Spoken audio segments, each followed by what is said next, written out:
আমি স্কুলে আছি।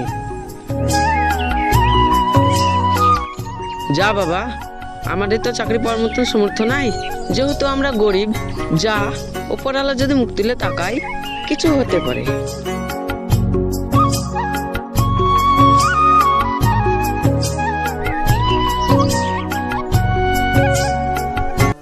আর হ্যাঁ, স্কুলে মাস্টারের সঙ্গে গিয়ে ভালো ব্যবহার করবি, আর ছাত্রদের সঙ্গে ভালো ব্যবহার করবি। এমন কিছু করিস না যাতে আমার মাথা হেট হয়। তুমি আমার উপর বিশ্বাস রাখো, আমি এমন কিছু করব না যাতে তোমার মাথা হেট হয়। যা বাবা, তোর উপর আমার চির বিশ্বাস আছে।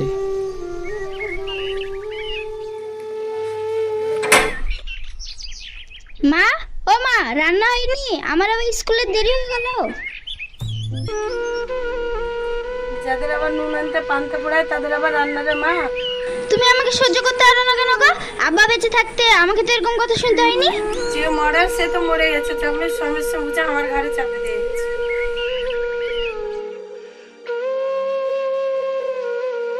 হায় উপরওয়ালা, গরিবের তো সবই সহ্য হয়।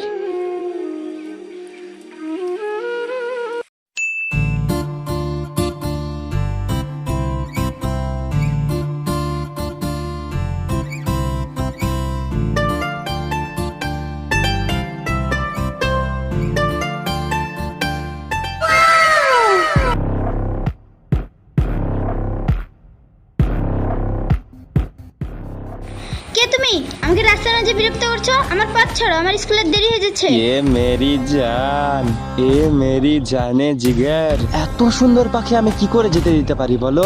চলো না সুন্দরী, তুমি আর আমি একদিন ডেটে যাই। কি অসভ্যতা আমি করছে? আচ্ছা রেন, আমি স্কুল যাব। আর তুমি রেগে যাচ্ছ কেন সুন্দরী? আসলে হয়েছে কি জানো তো, প্রথম দেখাতেই না আমি তোমাকে খুব ভালোবেসে ফেলেছি। আই লাভ ইউ সুন্দরী।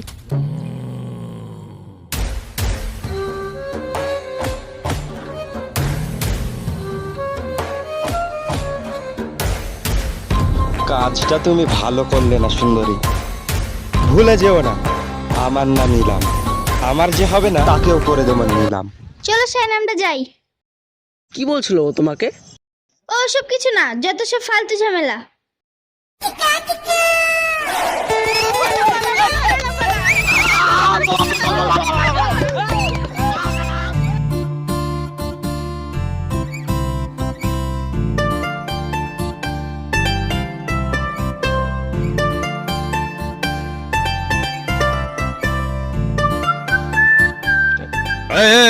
Silent, silent. Good morning sir. Okay, sit down. তাহলে কালকে যেন আমরা কোথায় ছিলাম? স্যার আপনি কোনটা ছিলেন তা আমরা কি করে বলবো? আপনি আপনার বাড়িতে ছিলেন, আমরা দেখতে আসছিলাম নাকি আপনার বাড়িতে? আরে খাপা, ওটা বলছি না, কালকে কোথায় পড়াছিলাম সেটা বলছি। কেন স্যার, বই পড়াছিলেন? এই তুই বস তো, যত সব গাধার দল। এই সায়ন, তুই বলতো কালকে কোথায় পড়াচ্ছিলাম? স্যার আজকে আপনি নতুন চ্যাপ্টার শুরু করবো বলেছিলেন।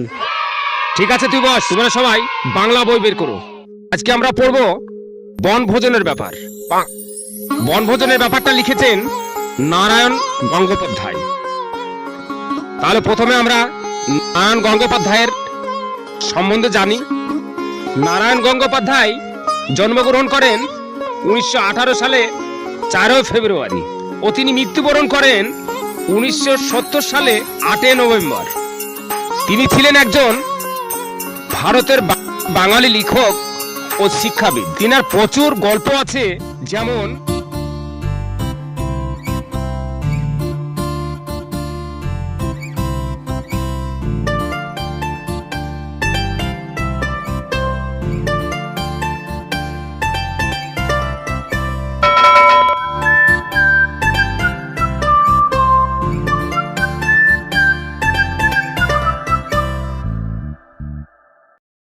চলো না সাথে, আজকে তুমি আর আমি কোনো জায়গা থেকে ঘুরে আসি। সায়ন, ও সায়ন। কি বলছো বলো, আমার এবার তাড়া আছে। আচ্ছা তুমি আমাকে সহ্য করতে পারো না গো? আচ্ছা সাথের মধ্যে এমন কি আছে যেটা আমার মধ্যে নাই? আচ্ছা বর্ষা, তুমি কি বলতে চাইছো আমাকে একটু ঠিক করে বলবে? বাহ শাইন বাহ, একটা জঙ্গলের মধ্যে যদি ফুল ফুটে আমার কিন্তু আপনি জেনে যায়, আর তোমার সামনে এত সুন্দর একটা মেয়েদের আছে, তুমি কি কিছু বুঝো না? চাই না আমার ওই বড় বাগানে গোলাপ, আমার ওই জঙ্গলে ভ্যাট ফুলি ঠিক আছে। তুমি এখন যাও, সাথী আমার জন্য ওয়েট করছে, ওকে নিয়ে পার্কে যেতে হবে। সায়ন, তুমি শুধু ফোটা গোলাপটাই দেখেছো, এবার দেখবে গোলাপের কাটা কত বিষ।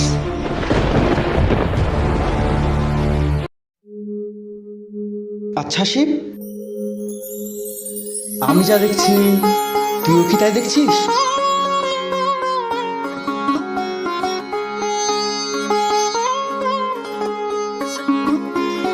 আরে এ তো মেঘনা চাইতে বর্ষা। তো বর্ষা কি মনে করে? আমি একটা বিপদে পড়ে তোমার কাছে এসেছি। বিপদ? কিসের বিপদ? কি বিপদ? তেমন কিছু না। আচ্ছা, তোমার একটা কথা মনে আছে? কি বলতে চাইছো তুমি?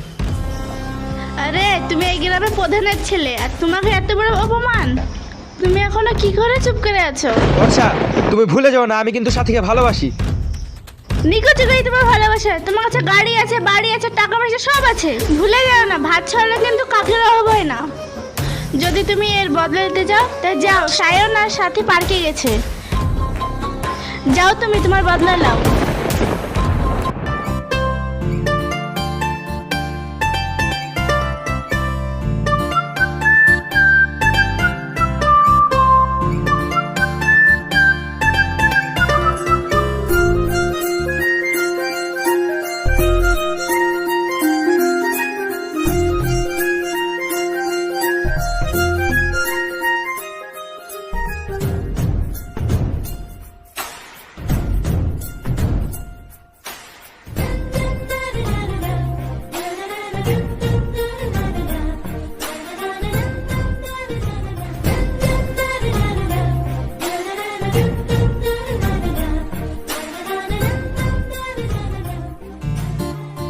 আচ্ছা সাথী, তুমি আমাকে ভুলে যাবে না তো? তুমি আমাকে কি ভাবো? আমি কি তোমার সাথে টাইম পাস করছি? আমি তোমার জন্য মনকে, আমি তোমার জন্য জান দিতেও রাজি আছি। তুমি আমাকে বাঁচালে সাথী, তোমাকে না আমি খুব ভয় পাই।